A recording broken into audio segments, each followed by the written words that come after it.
The following is a presentation of the Matt Talk Podcast Network.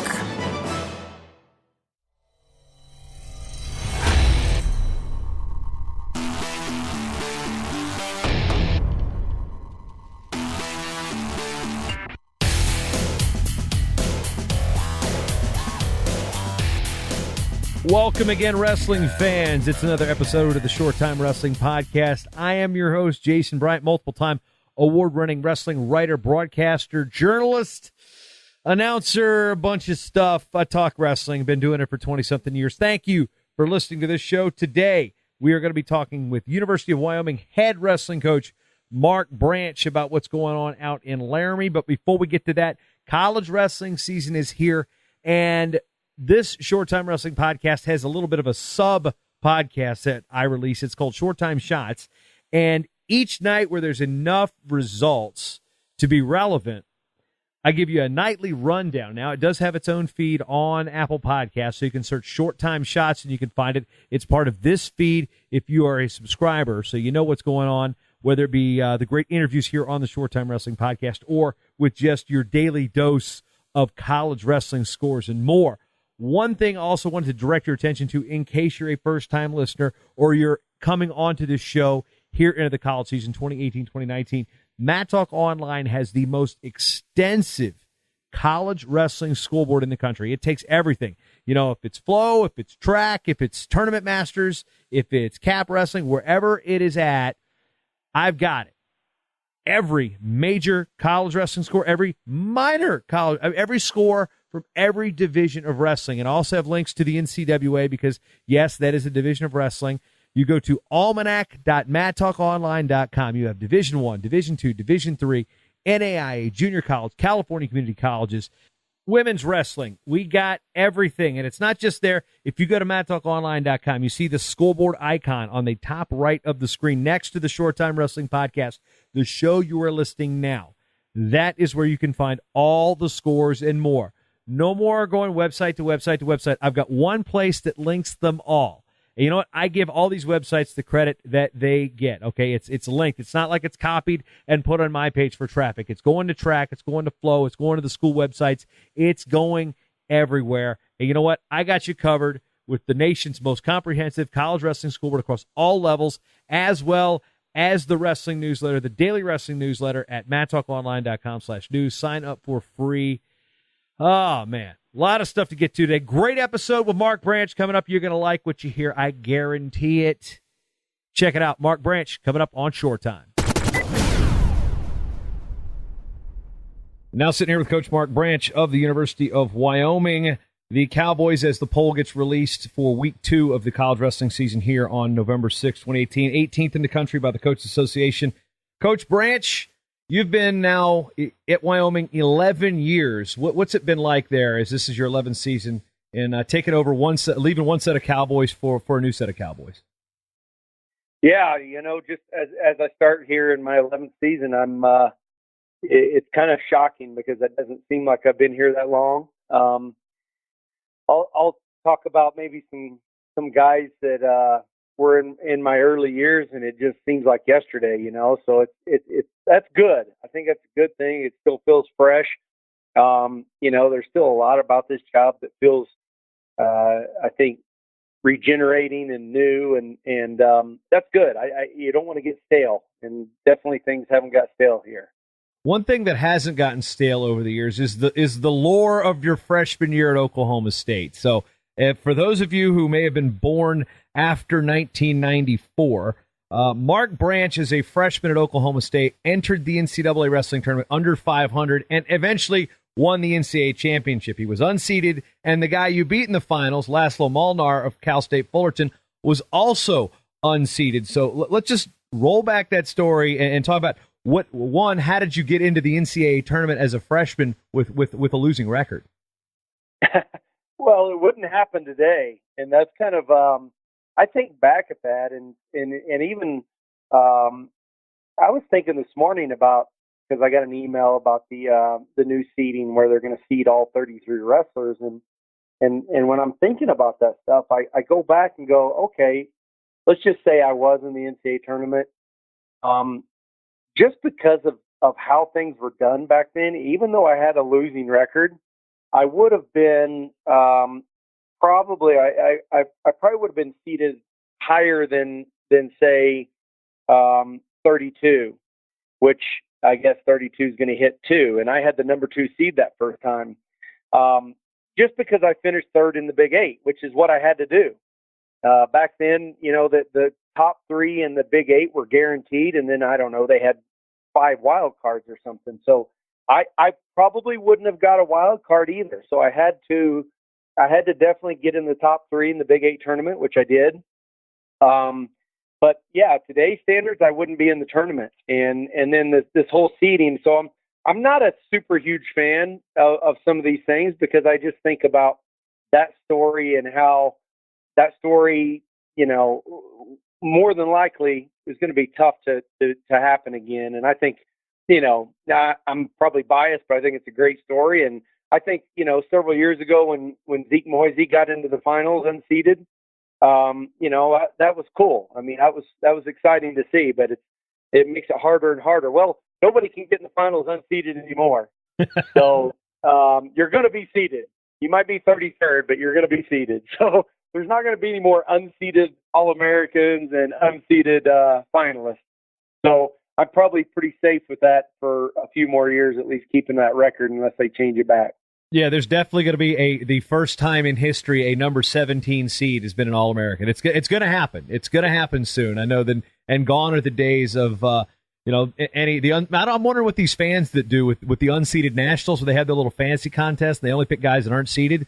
They're going to have to figure something out with that too, because yeah, some of those things are gone for sure. But yeah, it's still a great memory.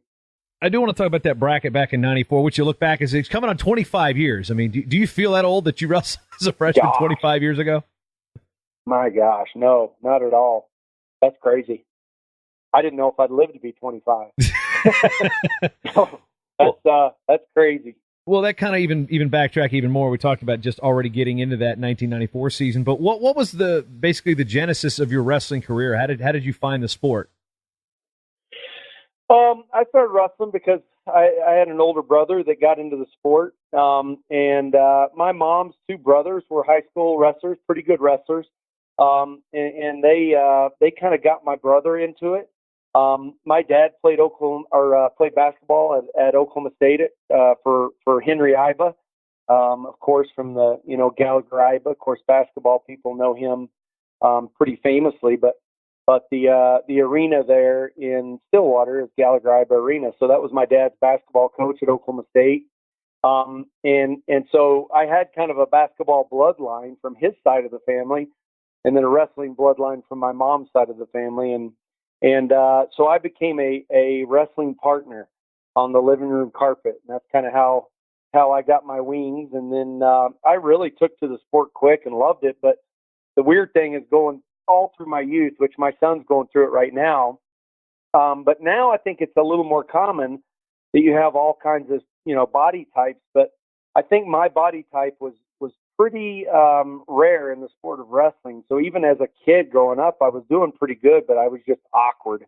I think most kids looked at me and kind of laughed when I'd walk out on the mat because, I was built like a beefed up toothpick. So, they kind of go, oh, look at this kid I got. I looked weak, I looked frail, but I was rangy and could wrap myself around guys. And so I kind of learned my own style pretty early, and it was unconventional. But like I said, I took to it and really I gave basketball a shot in I think, I don't know, 4th, 5th, 6th grade.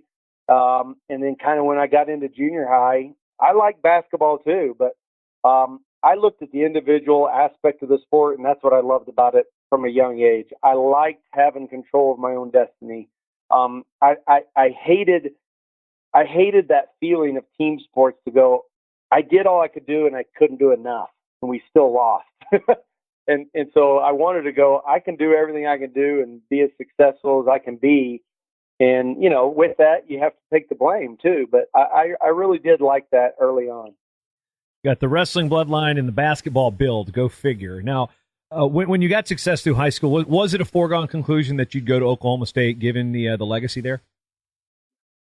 Well, that's where I always wanted to go. From a young age, um, not only, I'm sure I had Oklahoma State diapers. I went to basketball games. I went to football games. I went to wrestling matches. We lived an hour down the road. Both my parents went to Oklahoma State. So, with their wrestling legacy, the funny thing is we would go to these like bowl games whenever the football team would go to bowl games, or we'd go to booster gatherings and stuff. My parents were a pretty involved alumni and liked to go to any kind of events. And I knew who Myron Roderick was from a young age because of what he had accomplished there as a wrestling coach, and then he was the AD there. Um, and so he was at all these events as an administrator, and I knew who he was from wrestling because my parents made sure they educated me on that stuff. So we would see Myron, and it was kind of an early joke, but when you're a kid, you kind of don't know what to believe, and they used to say Myron Roderick was my uncle. Just one of those weird things. So they'd always go, "Oh, there's Uncle Myron." So anytime I'd see Myron Roderick, I thought he was my uncle from a from a little kid. And so I really was attached to Oklahoma State wrestling. I went to Myron Roderick's camps. I got to know Tommy Chesbro a little bit, and I would say that because Tommy took to me a little bit when I was in high school and kind of noticed me, and I think he really was one of the first people down there that noticed me. John was still competing; he probably had no idea who I was, but Tommy kind of took to me, and anytime he'd see me at a wrestling tournament or something, he'd grab me and talk to me, and I really was flattered by that. But I wasn't recruited by Oklahoma State very heavily because that time frame was when the university was going through NCAA investigation and then sanctions. There was no, basically Joe Say was suspended. There was no acting head coach. John and Kenny Mundy were both the interim coaches, but they were also preparing for the '92 Olympics. So it was a weird time because I don't know what the dynamics were, but it seemed like nobody was really in charge. So I wasn't really getting any contact from them, and I got pretty sad because the reality came that I wasn't going to be able to probably fulfill my dream of wrestling for Oklahoma State, and so I had pretty much come to terms with it. And Oklahoma was recruiting me a little bit, and they did a home visit, and I tell you what, they put on a good sales pitch. They never made an offer or anything, but they were just very interested in showing me some attention. And you talk about kind of having your mind blown because I was born and raised to hate Oklahoma, and my dad. I remember my dad going after they did a home visit. He said, "Son, if you go there, we'll support you," because he knew I probably was struggling. He goes, "It's okay, we'll go there, we'll support you, we'll support the team."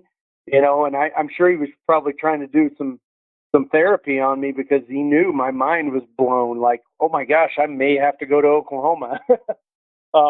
So, I got a call from John in the spring, and I think it was on a Wednesday, and he said, "Can you come down this weekend?" And I said, "Yep." So I jumped in the car Friday, I drove down, and I committed probably the next Monday or something. So it was a quick process, but I jumped on it because it was kind of one of those dreams I'd had from such a young age. No, so were you high school class of 92? Yes, sir. Okay, so that 92, 93, you'd mentioned this about the sanctions. So for those unaware, Oklahoma State was on probation for the 1993 season, meaning no postseason. And for a program like Oklahoma State, there's the line of All-Americans and national champs each year, and then there's a blank spot in 93. Some wrestlers transferred out and found opportunities at other programs, but you had the opportunity to at least redshirt that year. And what was it like that year in the room, knowing that all these guys, I mean, it was kind of like a lame duck kind of season, and John Smith's taken over as the head coach, and very, very awkward scenario you haven't seen in wrestling for a very long time. Yeah, it was weird, and the funny thing is, probably halfway through that season, we still had a dual season, so we still had a team, and it was everybody that had a red shirt redshirted. there were, it was thin because I remember like that literally for a while, our 118 pounder was a kid that they got up, that they found over at the intramural tournament. I'm not kidding you. And it was kind of a hodgepodge team. Alan Freed did not have a red shirt. And so he was the best wrestler in college that year and couldn't compete in the postseason. So he just burned a year and went undefeated and smashed everybody. So, but then around him, there was a lot of hodgepodge guys that, to be honest, I looked at that team and probably a few months into that season, I thought, this may be the only year I could make the team. And so I kind of was like, I remember John weighed me in for a duel, and my parents were panicking, and they were like, "Are you wrestling?" I'm like, "I don't know." And John never said a word. He just said, "You're weighing in," and I'm like, "Is he going to put me out there?" Well, secretly, I kind of think I wanted him to put me out there because I had that thought, like, this could be the only year I could start, and that was another dream of mine, to run out there and represent Oklahoma State and wrestle for Oklahoma State. And I thought, I may never get another chance. So it was weird. I was scared, but I almost wanted him to go, get out there, call my number, but he didn't. So everybody redshirted. It was a really weird year. It was strange. And after, when Big 8 came out, Oklahoma State didn't participate. So our season was over after that last duel. And the other weird thing was John had just come back from the Olympics. Never really been a head coach. He had stood in with Kenny Monday as an interim coach the year before, but this was his first run at being a head coach. And to be honest, without any head coaching experience, I think he was 26 or 27 years old and, had just been competing his whole life. That's almost kind of what practices were like. He would come in and show something, but a lot of times it was like, all right, I'm going to put time on the clock. This is what I want you to do. And then he jumped in there and he was wrestling. He was pretty much wrestling almost every day because he didn't know any different, I think. I mean, that was just what he did. He'd jump in and wrestle with Alan Freed or, the Perlers or whatever, and he's in there scrapping. And I'm looking down there going, well, this is what college wrestling is, huh? It was something weird and new to me. So that year was definitely strange. Coming off of probation, 1994, this is your redshirt freshman year. Again, we've talked about you coming in unseeded, but Oklahoma State's back. You go into the tournament in Chapel Hill. You come away eventually as team champions with 3 champions. You one of them, of course. Pat has that legacy coming with him. But when you look at going into that year, you touched on you needed to get third in the Big 8, but going in, you draw the 2 seed, Chad Renner from Oregon State, and what was your mind like going into this tournament? I mean, was the goal just to win a match? Was the goal to place? I mean, at under 500, realistically, what were your own personal expectations going into Chapel Hill? Well, I thought there was a lot of things going through my mind, but I remember like a sense of relief as we left for Chapel Hill. I was excited, but I had a sense of relief because I thought, this week, I don't have to work out and wrestle Pat Smith live. I thought, this is like, I'm going to the national tournament, and this is going to be 10 times easier than my everyday practices. So I remember feeling relieved that this is what I've been training for, and this is the end of the season, and it wasn't going to be as hard as my practices. And so I had that kind of mindset. And I remember really utilizing Pat because I did work out with him, not necessarily every day, but we trained a lot, and we wrestled live a lot. And he kicked my butt a lot. But I also thought, you know what? If Pat Smith jumped up and right now at this point in the season, he jumped up and entered the tournament at 167, I had no doubt he would dominate that bracket and win. And so I thought, you know what? That's the guy I work out with every day. He would come up and win this tournament. So I definitely felt like confident from the standpoint that I could compete with anybody in the weight class. Now, I didn't go in thinking I'd be an All-American. I definitely didn't go in thinking I'd be a national champion, but I had the confidence that I could wrestle with anybody. And a lot of that came with the Big 8. My first match in the Big 8 championships was against Jason Leonard from OU. He was ranked, I think, sixth in the country. And I jumped out and I wrestled really well and jumped out to a pretty good lead. And going in the third period, I had a 6 or 7 point lead on him.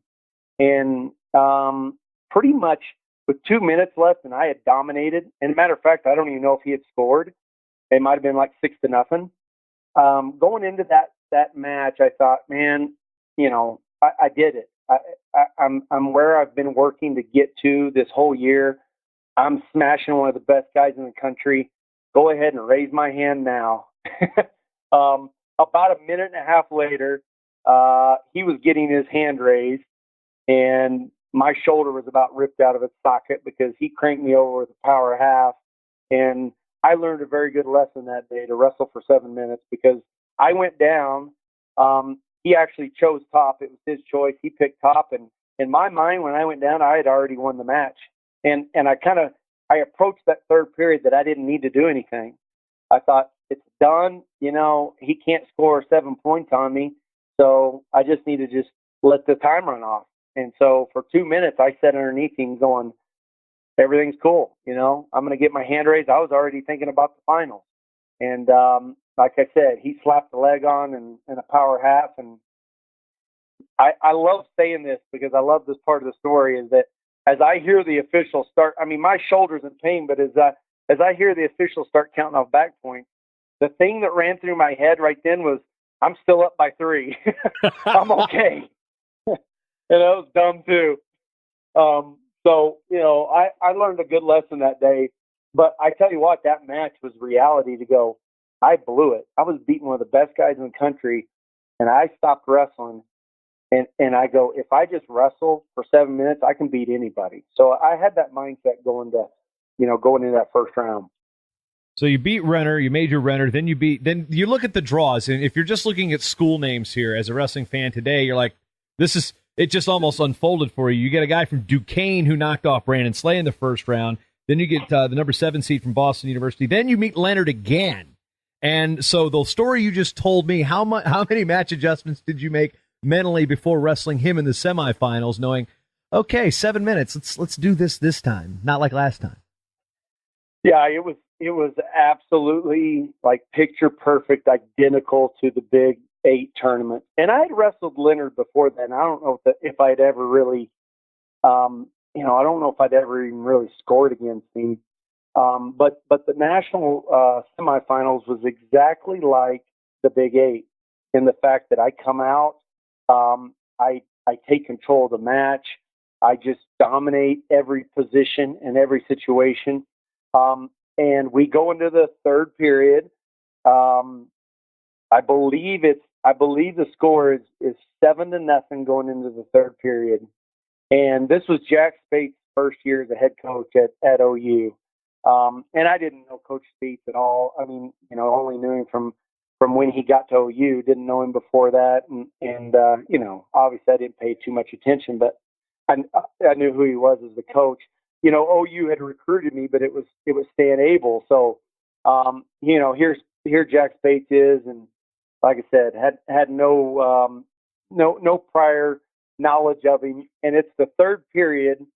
I'm ahead 7-0. It's his choice.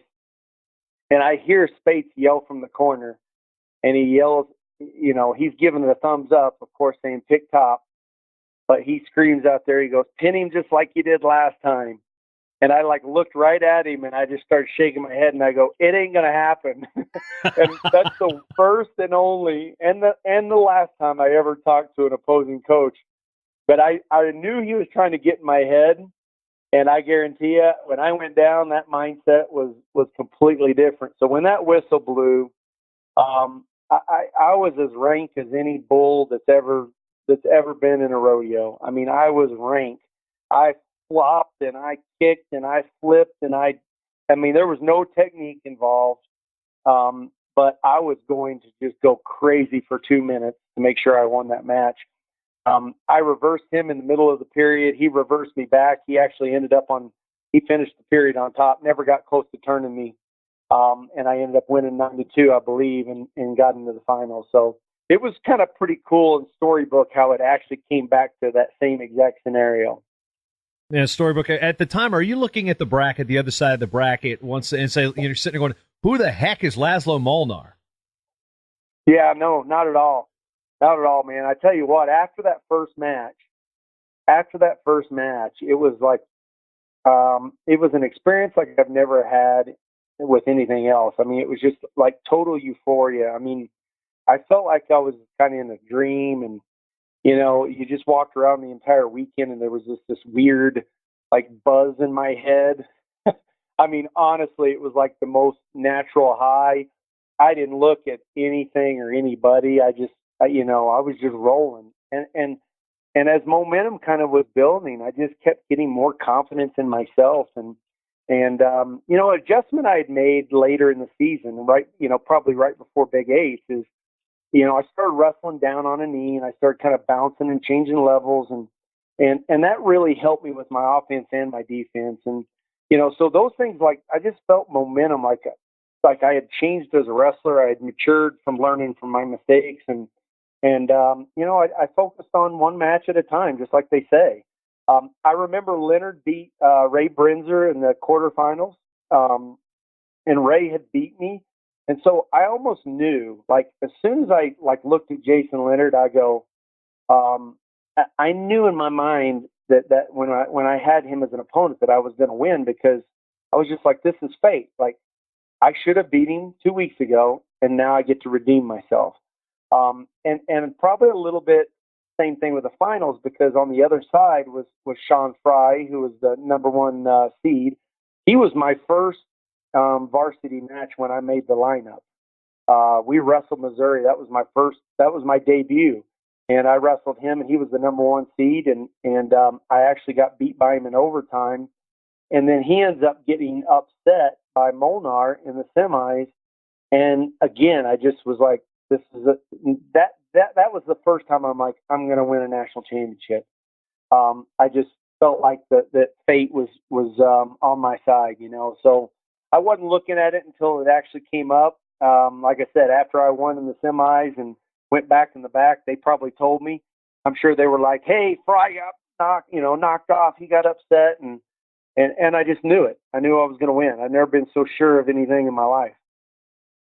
Well, as you look at the way things worked out, you talked a lot about Pat Smith. Now, before you going into that finals, Pat is about to make history. He's about to become the first wrestler in NCAA Division I history to win 4 national championships. With so much pressure on him to do something that had never been done before, what was it like for you to follow that historic moment? Well, I put a lot of pressure on myself for the first time, and not just because of Pat, because, we had 3 in the finals that year, and Freed and Pat. So I was the last guy, and really we were in position to win a national championship.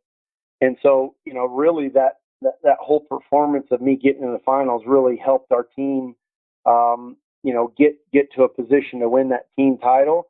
And so we were going to win the team title. Alan won, Pat won, and I'm stepping out there and running out on the stage. Now that's the first time I'd ever seen a national tournament.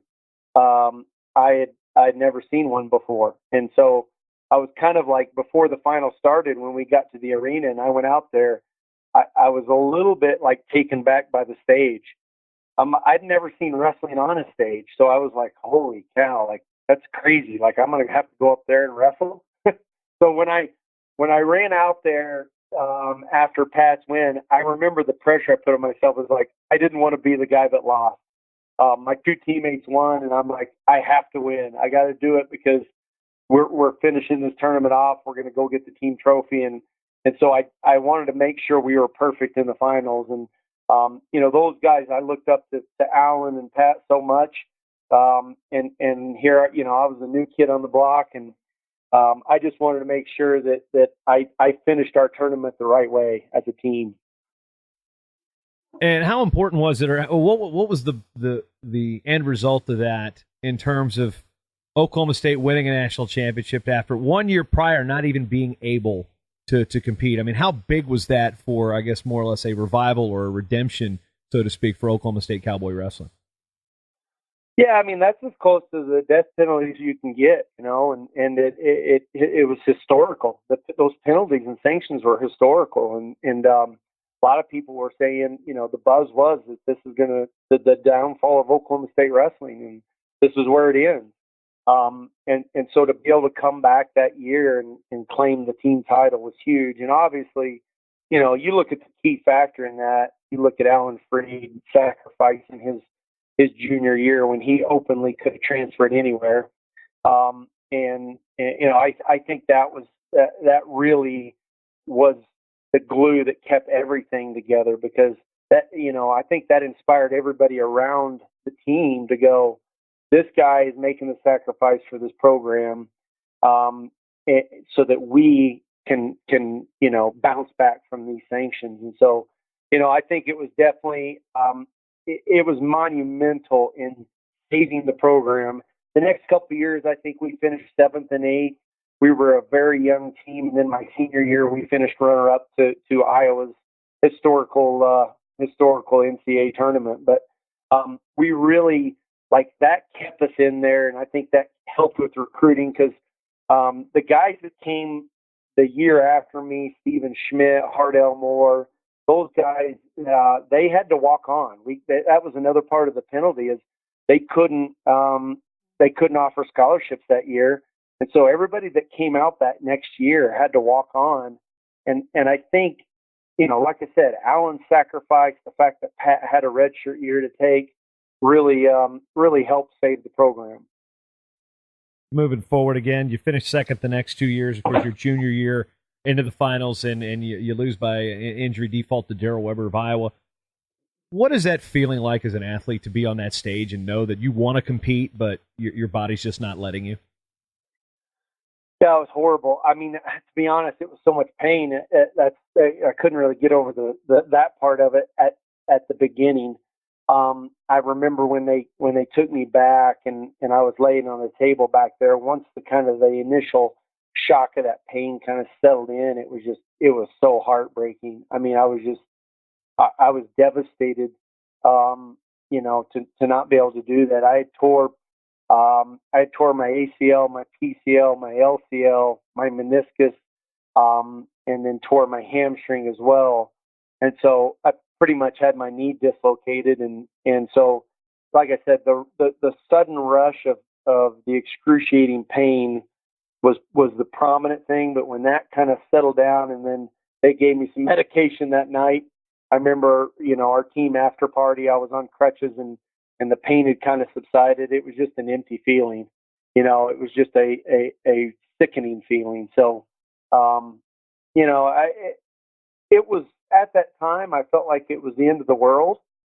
Looking back at that experience and the recovery, the rehab, the complications that I had with surgery, and then coming back from my senior year and finishing my career, undefeated and winning a national championship. All those things combined, that journey was one of the most positive things in my life. And so it takes a little maturity to understand that, because at the time you just felt like, life's not fair. But, looking back at it, it was a turning point, and I think it's had a huge impact on my coaching career. So, I look at that experience as a positive. And looking at, revisionist history, so to speak, that senior year win looks a lot better now that Slay's got a gold medal around his neck, right? Yeah.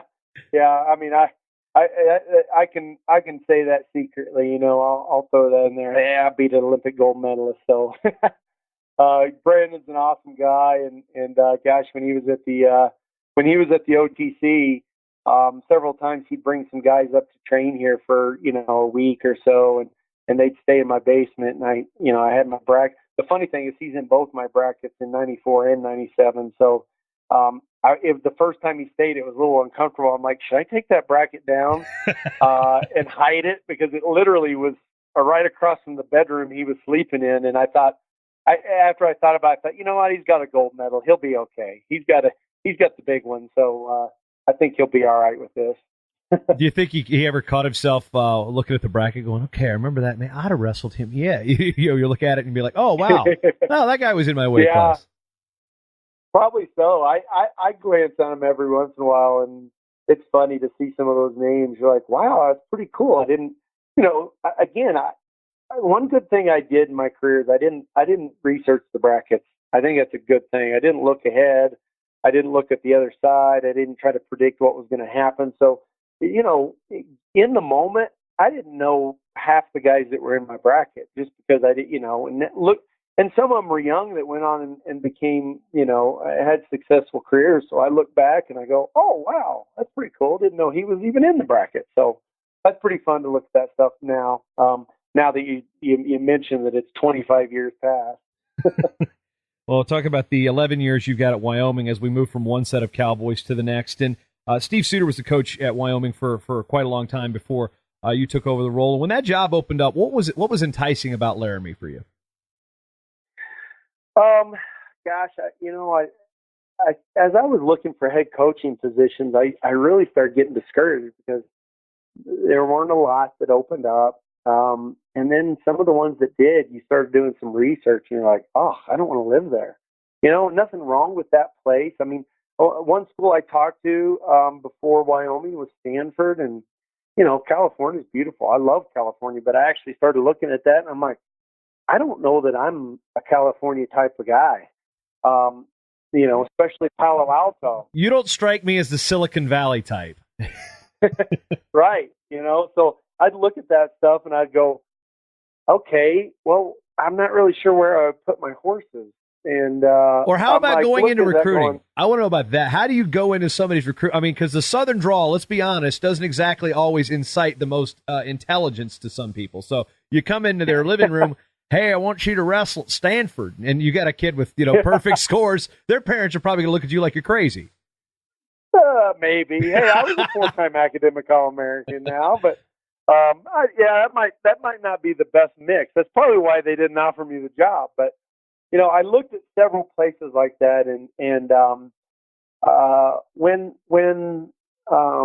the Wyoming job opened, I was immediately intrigued just because of, and I've always loved the mountains. So when it came to the mountains, when it came to the outdoors, the hunting, the fishing, I liked the size of the town. When I went to Stillwater in 1992, it was about 30,000 people. And so Laramie reminded me of Stillwater in 1992. It kind of took me back a little bit.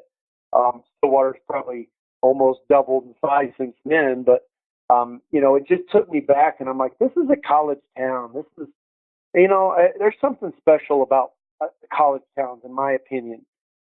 When you have a community that not only encompasses the university, but the community is the university, and not only that, it's even bigger here. Like the state of Wyoming is the university, and that's something that I think is very unique and very special because I grew up. I tell you what, anywhere you go in the state of Oklahoma, it's probably I wouldn't necessarily say 2-to-1 ratio, but there's quite a bit. I would say there's a lot more OU fans when it comes to their tradition of their football program. So growing up, it was like, 2/3 of my class were OU fans and 1/3 of us were Oklahoma State fans, and we were always fighting. and here I was as a kid going, I don't care about football. It's all about wrestling. And they were like, nobody cares about wrestling. It's all about football. And you come to a state where there's harmony and everybody roots for the same team. Everybody wears the same colors and everybody has that same Buck Norris logo. That's a pretty cool place. And so you recognize that right off. And so I really went hard for this job. I mean, I really did. I was kind of disappointed when they offered it to me, and I realized that I wasn't really getting a pay raise to go be a head coach. And I was like, oh, that's a little disappointing, but you know what? We'll go earn it. And that was kind of my thinking is we'll go earn it and make this place, make wrestling valuable here and make sure it's a priority. And it's been a fun process. Like I said, it still feels new and it still feels fresh because every day we're thinking about what can we do to go to that next level. And we've definitely established ourselves as a very successful program here. It's been accepted, adored, and and I think supported by the administration and the people of the state. And so I think it's definitely, I saw those qualities and that potential right off, and I jumped on it. And looking at when you came in, the previous coach, a lot of times when there's coaching changes, there's maybe some atrophy, some attrition with the team members. But you had a couple guys sitting there waiting for you that were nice little king and queen chess pieces to kind of set yourself up. I mean, guys like Joe LeBlanc, Alfonso Hernandez were guys from the area that that were sitting there waiting for you. What was it like to come in with at least something pretty solid to work with? Yeah, we had youth, and those guys were hungry and they were talented. Kind of one of the good things, it was a blessing in disguise, and I say that because it wasn't really ideal at the time. I kind of got my staff, my staff was given to me, and I didn't really have a choice because they were on 1-year contracts. I was pretty much told, here's your staff. After the first year, you can decide what you want to do, but you can't go out and bring in your own staff. So that wasn't a positive at the time, but I think it was really important to the transition process because Ben Vonbauer, Travis Schufelt were my assistants, and they were in touch with the team. They knew the guys, and so here this stranger is coming in, and I don't know anybody, and Shane Onifer was kind of the big dog. That's the one everybody was talking about, and Shane was awesome for us and an All-American for us. But this Joe LeBlanc kid was from Little Meeker, Colorado, and I think he had a losing record his redshirt year in open tournaments. He hadn't really been very successful, and nobody was really talking about him. But I tell you what, he jumped on my hip right from the beginning, and he wanted to work out with me and wanted to do individual practices, and it didn't take long to go, holy cow, this kid's good. And him and Onifer being, just one weight apart. I remember early on, I was trying to be like John. I was trying to jump in and wrestle as much as I could with these guys. And I'm jumping in a group of 3 with LeBlanc and Onifer, and I'm like, holy crap, these guys can wrestle. And here I am trying to suck the oxygen at 7,200 feet. And at that time, at Oklahoma State, I was working out quite a bit. I was in good shape, good wrestling shape. And so I didn't want to lose that. I jumped in there, and I realized they were the real deal right away. And Alfonso was a true freshman to wrestle for me that true freshman year. And, it's just a group of young, eager guys who wanted to be successful. That was what I saw. It's like they wanted structure. They wanted discipline. They wanted they loved the fact that I came in, and to be frank, I was kind of a hard ass. I came in and we're like, we're going to turn this thing around and we're going to bust our butts, and I think those guys had like 40 plus matches that year, like close to 50 or maybe more than 50, which is a lot. But I wrestled the heck out of them. Like, we're going to go to everything we can go to. We're going to wrestle and get so much experience because it was such a young team. And, so that was pretty cool that they really absorbed everything I brought. I didn't run them off, and that's what I was a little bit afraid of running them off with this discipline and this work ethic. But they wanted it. They truly did. They wanted to be good. And, so they made me look good as a head coach right away. There's certain schools that when you look at the type of athlete they bring in, I use North Dakota State as an example for this, because in Fargo in January, it is brutal. And it takes a special type of individual to want to go to that school in the wintertime. It takes a special type of individual to want to go there and work in a winter sport. I look at Wyoming the same way. You've mentioned the elevation. It's not exactly the most hospitable place in the wintertime. So how has that kind of molded your recruiting philosophy over the years to get kids that, one, you can't run off, and two, that really want to be there and have no problem with we're not sugarcoating it here. This is a real blue-collar lifestyle and a blue-collar sport in a blue-collar city. Yeah, I mean, it definitely is challenging, and you recruit kids from all over the country, and some of them are looking for that big city atmosphere, and some of them are worried about the weather. And my thing that I always tell them is it's always 80 degrees in the wrestling room, because that's where you're going to be from October until March. And obviously we do have long winters here, but are you coming here to wrestle? Are you coming here to learn how to be the best? Or are you coming here to bask in the sunshine? We have plenty of sunshine, but we also have plenty of wind and plenty of snow. So I always say it's always 80 degrees in the wrestling room, and that's where we live. So it's tough though, because you have kids that are concerned about that, and this is a beautiful time in the summer, or a beautiful place in the summertime, but that's not what they're thinking about when they're coming here, to wrestle and compete. They're thinking about that school year, and so you find the right guys. You also talk to them about this is a 5-year window in your life.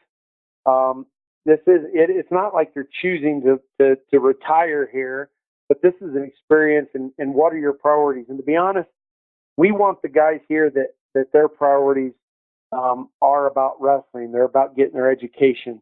If their priorities are swimming pools, shopping malls, clubs, well, and those aren't the guys that we're really looking at anyway. So we make sure and we recruit the guys, and we're proud of who we are. We don't try to hide it. We don't try to sugarcoat it. A kid asks me, I'm like, yeah, it gets cold. We get snow. It gets windy. It's not fun sometimes, but I'm like, we're proud of who we are, because this is a very special place. Like I said, it's a place where the whole state's going to be behind you. It's a place where we're like, you look last year, we're top 20 in the country again, but we're also top 20 in attendance.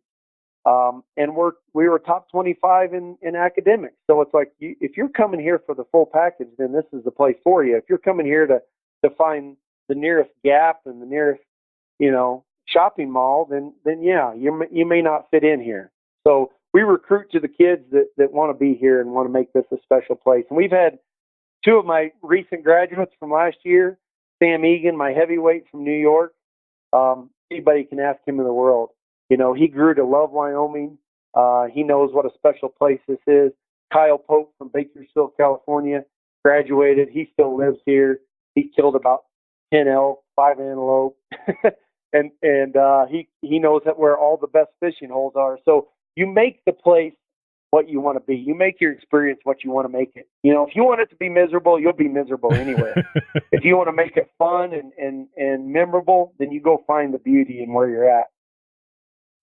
It kind of came a little bit of a gag last year after Montoya Bridges beat K. Brock in the dual meet, and then you had Meredith and Dean Heil with that, and the joke almost became at altitude.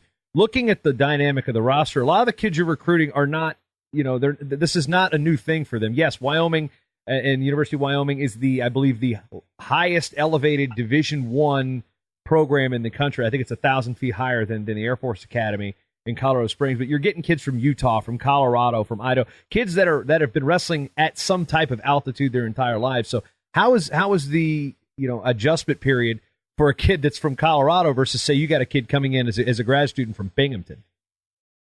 Yeah, it's tough. I mean, it takes a little time, and we want our new kids, we want our freshmen to come in the summer, and almost, exclusively, almost every single one of them comes in and spends time here in the summer, because you want them to adjust to the altitude, but also just get to know the campus, get to know the staff, the team, make those adjustments before they get thrown at the wolves, and so all our kids, I think that's a huge benefit to come in and spend some time in the summer here, but getting adapted to that altitude takes a little time. To be honest, when you're 18 years old and you have the high rate of exercise that these 18-year-olds do on a daily basis, it doesn't take that long. Within a few weeks, they're pretty much adapted. That's something that we take pride in that. We take pride in the advantage that it gives us. We make sure our opponents know about it. It's printed right there on the mat, right in front of their bench. So they're going to know that feeling they have when we start wrestling and they start having trouble breathing, it's very real. And we're going to make sure they think about it a lot. So that's something that, from a recruiting standpoint, we tell our kids that once you get adapted, now we're going to use this. And the great thing is when we leave Laramie and we go down out of this altitude, our kids feel so much better and so much stronger. They feel like they can wrestle a harder pace. And so, we make sure that we take full advantage of those advantages that we have with altitude and the training that we can do here.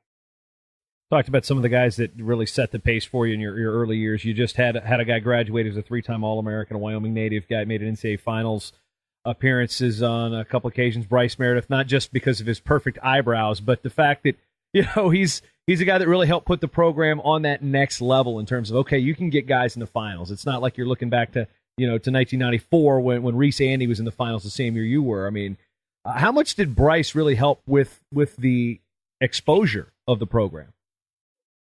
Well, I think you raised the bar, and yeah, you can talk about things, but until they're a reality, I think it's hard for a lot of kids to grasp. And so not only getting there in 2016, but getting back there, I think was equally important. But, our emphasis since Cleveland last year is, okay, we came up short. Gosh, Bryce wrestled great, wrestled his heart out. And you know what? That final match, we were right there. And really within 30 seconds left, I thought we had it in the bag. And that's how tough it is at that level, and hats off to Bryce because Bryce, the way that Bryce ended up losing in the finals was also the way that Bryce was so magnificent for us because he went for it, he never played it safe. He wrestled aggressive. He went, he was never trying to hang on. He was always wrestling to the end of the bell, and we want that every time. But now we talk about it like, okay, we came up a little short, so the window's still open. Who's going to be that guy? Who's going to be the guy that gets to the top of the podium? And this program's had one national championship, individual champion in its history, 1961. So it's been a long time, and we talk about that a lot because it's everybody walks in. I shouldn't say everybody, but pretty much everybody walks into college wrestling at this university at least, and they put down as their career goal they want to be a national champion. But there's a reason it hasn't happened since 1961 because talking about it and putting it down as a goal on a piece of paper is such a small part of the process to make it happen.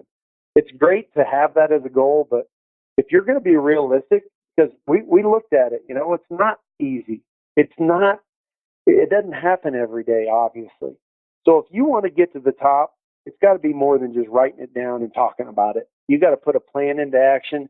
You got to be realistic about it. But we've laid the challenge out there. The challenge is out there is who's going to do it. It can be done, and Bryce showed us and solidified that getting in that finals is it's magical, but we expect it. And now we need to get somebody at the top of the podium, and that's really where our focus is as a program right now. And getting those recruits, by getting guys in the finals on ESPN. I mean, it's got to kind of be cool to look back at it and be, okay, here's ESPN, here's the finals. Oh, there's a Wyoming singlet. Normally a lot of people that when they're watching sports, they don't see Wyoming on ESPN. They see them on the Fox Sports regional networks, whether it be football or the Mountain West Conference, things of that nature. But to see, as you said, the bucking bronco, the cowboy on the back of the singlet come Saturday night, it's got to be a special feeling as a coach. Yeah, and I mean, it's definitely been amazing to see the support and the response we've got around this state. I guarantee you, on Saturday night of the NCAA tournament, you go to any bar in the state of Wyoming, and there's a few. There's not as many as in some states, but you go to any bar that in this entire state, that match was up on the TVs, and everyone around the state was tuned in. Everybody in the state of Wyoming knows who Bryce Meredith is, and not only knows who he is, he's kind of a big deal, and that's again something unique. I mean, I'm not going to name states, but you know as well as I do that like the best wrestler in that state, the small number of the actual population who knows who that is in so many states is such a small number And I guarantee you, everybody in the state of Wyoming knows who Bryce Meredith is. And they had his back, and you can't ask for much more than that. So that's a pretty cool thing, because I don't care if it's Sheridan or Jackson or Gillette or Casper. I had people from everywhere going, "Hey man, this is awesome. I'm sitting in a bar and we're watching Bryce Meredith and go Cowboys. Let's do this thing." And that was statewide. So that's something that you're not going to get everywhere. And we take a lot of pride in that. Part of that exposure too is getting guys to the show. And since the merger of the West Region Western Wrestling Conference into the Big 12, into a conference that you knew as the Big 8, and then as an assistant as the Big 12, what is the combination of these two conferences into the Big 12 meant for Wyoming, and what's it meant for the whole conference, all these teams as a whole, from your perspective? Well, it's given us legitimacy. It's given us that name recognition. The most important thing, I think, to us from a competitive standpoint is the fact that it's a legitimate tournament. It's a 2-day tournament. The last several years we've had it in the BOK Center in downtown Tulsa, 20,000 seat arena. Last year we elevated the stage for the finals because that was something that we're like, let's keep making this as legit as we can and as close to a simulation of the NCAA tournament as we can. And we just didn't have that before, and not a knock on North Dakota State, because they were going through facility renovations. But the last year of the WWC, we had our tournament in, I can't remember, it was called like Benson Bunker Fieldhouse, yes. Yeah, Benson Bunker Fieldhouse, and it was probably smaller than my high school gym, and my high school gym was pretty small. Which, by the way, my high school gym is the Mark Branch Fieldhouse. How about that, right? That's kind of big time. Do you have a statue like John Smith does out in front of Del City High? No statue. I have a little wooden figurine. But I just want the press box at my high school named after me or something. I'm not asking for just give me the press box. Come on. Go, Jason. You can get there. You're getting close. I mean, you're doing this Olympic stuff, World Championships.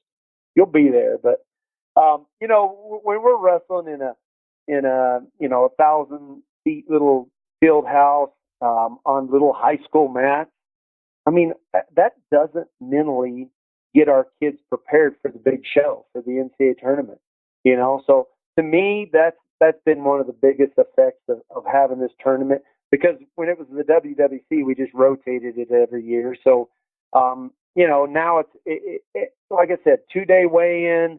You got to fight your way through the bracket. It's not just 2 or 3 matches. And it's getting stronger. I mean, the programs are getting stronger, and I think we're all going to continue to improve and really get the Big 12 back to where it once was.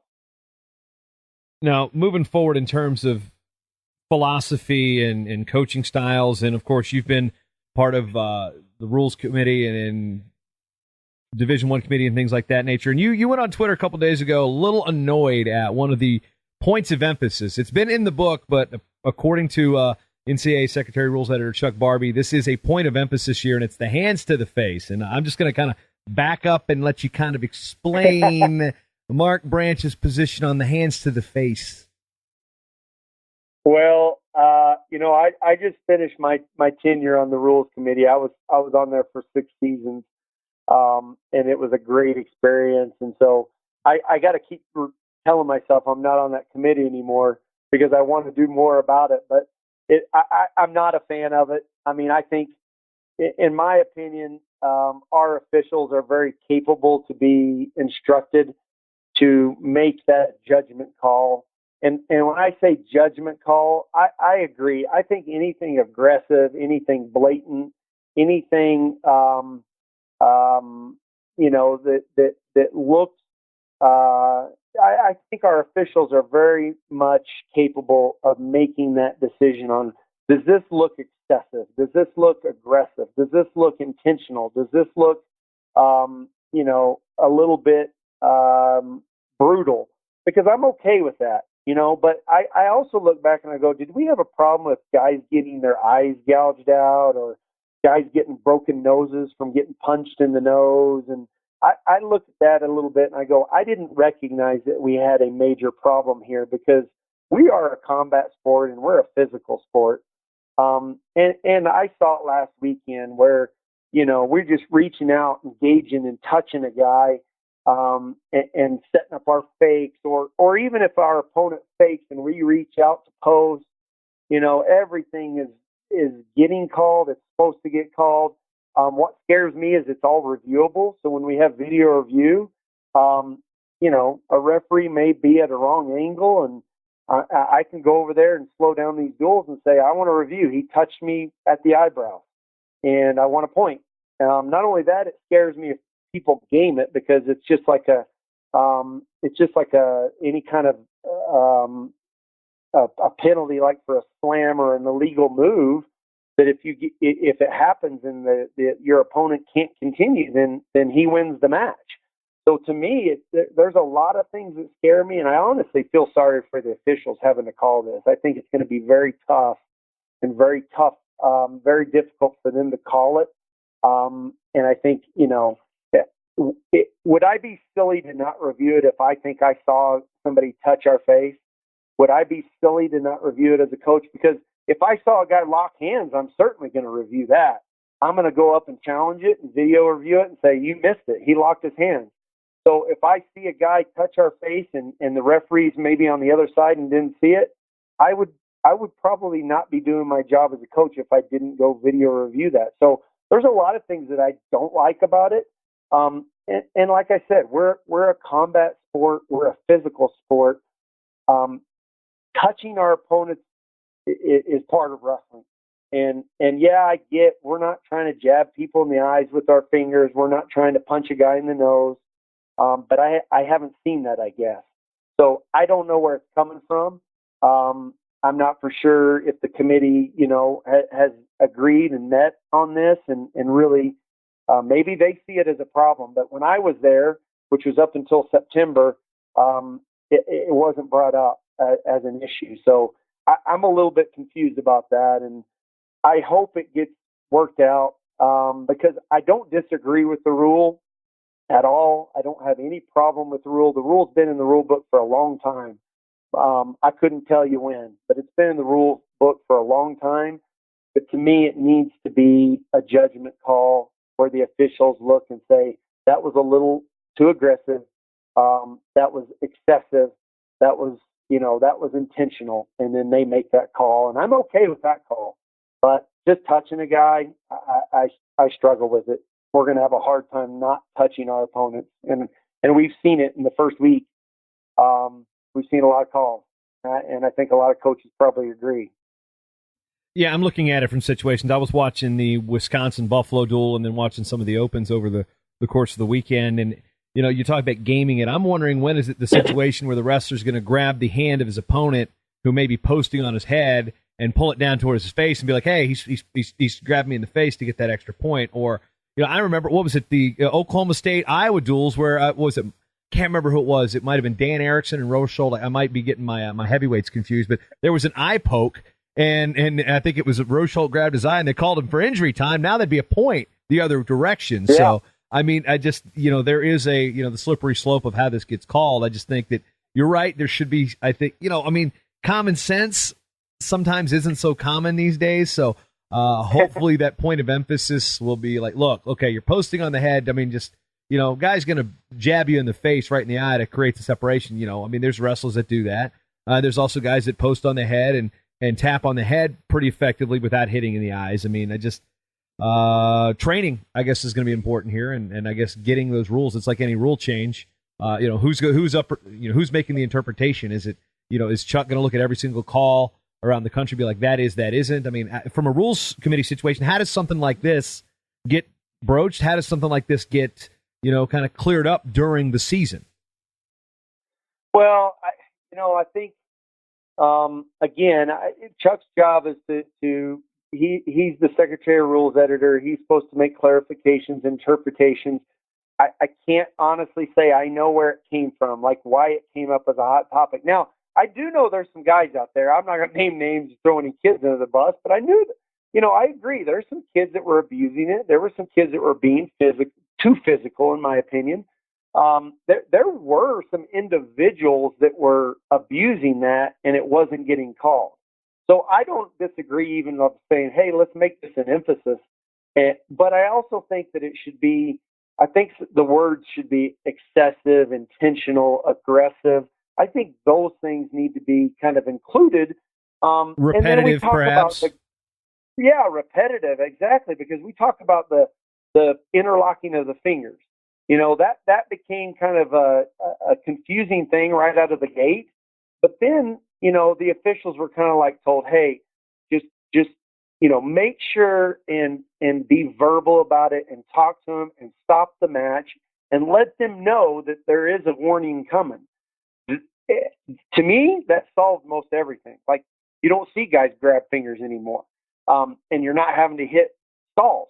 You don't see stalls very often either. So it's just letting the kids know that, hey, that's not going to be tolerated. And maybe if you get one that's a little bit, maybe you feel like it was close to the eyes or maybe on the eyebrows, which, why are the eyebrows bad, right? It literally is that from the eyebrows down to the mouth. And I'm like, what's wrong with the eyebrows? Ask Bryce Meredith. Okay. That's the guy you want to ask about the eyebrows. Yeah, it's true. You don't want to mess up the eyebrows. Yeah, he might take exception to hitting the eyebrows. That's true. He's got those things groomed pretty well. So, but yeah, I mean, to me, it's like, okay, hey, stop the match. Hey, watch the hands, and let them know that. And then if they keep going there, yeah. Or if you get a guy that just rears back and pops you good, then absolutely, let's hit that guy with a point right away. I don't disagree with any of that, and I know there were some individuals that were probably crossing that line pretty much regularly. Bryce was a guy that was in the face a lot, I looked back at the All-Star match a couple of years ago, and, man, he got cold cocked right in the face with no penalty. So I'm like, trust me, I was screaming going, that should be a penalty. But I just think now where it's gone, we're giving guys very little room to really, use their hands the way that wrestlers almost have to. I mean, to be honest, your hands are going to be active, and they're going to be up around the head a lot. And you can't avoid it. I made my tweet. I said, it reminds me of the NFL, the quarterback, the kind of the ruling early in the year. And those first two or three games to me were embarrassing for the NFL. And they did. They made some adjustments and they changed it. So I don't know if this is something that can be tweaked. I don't have any involvement in it anymore other than taking my fight to social media. But I don't want to see wrestling become, I don't want to be like, we take pride that we're a tough sport. We take pride that we're a physical sport. That's something that really, as a wrestler, as the wrestling community, we take very serious. Like we're some of the toughest athletes in the country, and we pride ourselves on that. I don't want to take that part out of the sport. I mean, like I made a joke the other day. I'm like, well, he was squeezing the headlock too long or too hard, and cutting off that guy's air. So we should hit him with a penalty point for excessive squeezing. I mean, there's a lot of pain involved in our sport. I don't think we need to change that. We need to protect our athletes from serious injuries. And if I would have known of like, hey, we've had several guys that have had some eye damage, facial damage. If we had a problem that was trending in our sport, then I completely agree. We do things to protect our student athletes, and maybe I'm wrong. I didn't see it, and I wasn't aware of it if it was happening. A couple questions we got from social media in regards to this year's program and some things maybe related or unrelated to the sport of wrestling. Brett Whelan out in Iowa asks if you and Ethan Kyle are now happy that Pujols signed with my Angels after seeing what he's done since leaving St. Louis. Oh, man, he did. Hey, he jinxed himself. Should have never left St. Louis. That's all I got to say about it. So Brett likes to talk some baseball trash. But he's hitting both of us here. I'm an Angels fan, so he's hitting both you and me here.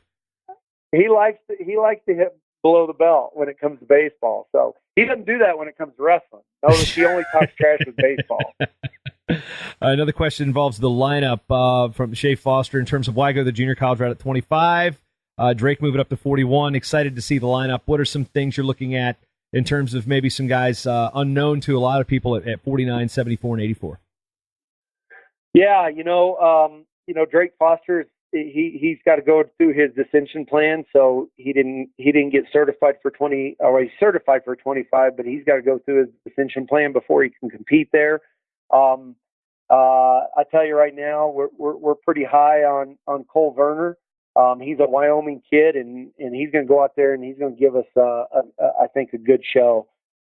He's very coachable and disciplined, and he busts his butt. I think he's going to be fun to watch at 125 this year. When Drake gets down to his dissension, then we'll see what happens there. But fired up to watch Cole wrestle here early on in the season, and he's got a lot of heart. He wrestles a hard pace. He's a great kid, and again, he's a Wyoming kid, and so those guys grew up wanting to wrestle for this university, so he's going to go out there and give you everything he's got. I'm excited. We were pleasantly surprised this weekend at 149, 174. Jared Jensen, we've got some tough kids at 149, and Jared Jensen came out, won the tournament, had a really good tournament, and the best I've seen him wrestle. So we just want to keep, we want to keep seeing what he can do, and that's exciting. Hayden Hastings is another Wyoming kid from Sheridan, and we weren't really sure who was going to kind of emerge at 174. He went out and looked sharp. I mean, really wrestled well. So again, we got a young team, and I'm excited to see these young guys, just mature and grow, because we're going to be patient. We realize that it's a learning process, and we don't need to be at our best right now. So we're going to continue with these young guys and just teach them. Look at situations where they're struggling, and we're going to coach them, and we're going to develop them, and that's what we do. We talk about priding ourselves. We pride ourselves that we develop wrestlers, because we haven't had a ranked recruiting class, and I can't tell you how long, but we seem to be always in there in the top 20. So we're proud of that, because we feel like we do a great job of developing our talent. We got Brian Andrews at heavyweight this year, who transferred from northeastern Oklahoma as a true sophomore, and he's been fun so far, because I was you always worry a little bit about heavyweights. Can they come in? Can they keep up? And I'm telling you, man, he's a workhorse. He comes in and busts his butt and wrestles hard. He's a competitor, and he actually lost last weekend because he wouldn't stop shooting on a guy that probably weighed 280, and he was winning. And I told him today, I said, you know what? I wouldn't have it any other way. You could have just held on, because that guy wasn't going to shoot probably. You could have just held on, but this is early in the year, and I want you like realizing your capabilities. And I said, if you wouldn't have took all those shots, I wouldn't really have much to work with you on. But I go, now I know how to work with you, because you end up shooting and changing off before you got the angle. So now we can work on something. That's a great thing to have, is aggressive mistakes. Those things we can correct. We can't correct guys that stand around and do nothing. So real excited about the youth that we have, and I think we can be a pretty darn good team by the time it's all said and done. And the last question I want to know, how many weight classes do you plan inserting Dewey Kruger in the lineup this year? We're going to try them all. We certified him at 25 this year just so we could try to get him down. So Dewey, I think Dewey's probably going to stay at 57 for us most of the year, and we're excited about him. I think about, of course, I'm an Oklahoma State guy, and I grew up that way, and my two favorite football players ever are Thurman Thomas and Barry Sanders. And I think about a story I heard from a young kid about Barry Switzer at OU. He said he was having a staff meeting before the Bedlam game, and he goes, we better hope Thurman Thomas doesn't get hurt. And the other coaches were like, why is that? And they're like, because his backup's a lot better than him. I don't know that that's true, but I do believe Barry Sanders is probably the best football player that ever walked on earth. But Thurman Thomas was right there too. And I think of Archie Colgan we've had for several years, and here Dewey is sitting behind him, and he couldn't quite figure out how to get past Archie, but now that he's in the lineup, I'm excited to see what he can do. Yeah, see, you're cutting me deep again there with the Barry Sanders, because I grew up a Tampa Bay Buccaneers fan, and every time I see the Detroit Lions, I get chills because Barry Sanders had a highlight film every time against the Tampa Bay defense. So I think this is a natural place. So many highlights. Silverdome. Silverdome. Most of his highlights seemed like it was the Buccaneers in those highlights. Yeah, I mean, he goes from running with the orange to running over the orange. It was, painful childhood when Barry Sanders was playing. Anyway, Mark Branch, you can follow Cowboy Wrestling on Twitter at YOWrestle, on Instagram at YO.wrestle, Facebook.com/YO Wrestling. Been a very engaging and interesting and history-filled discussion here, Coach Branch. Yeah, thank you, man. It's been awesome. Enjoyed the time. Looking forward to this season, and hopefully we see you pretty soon, Jason.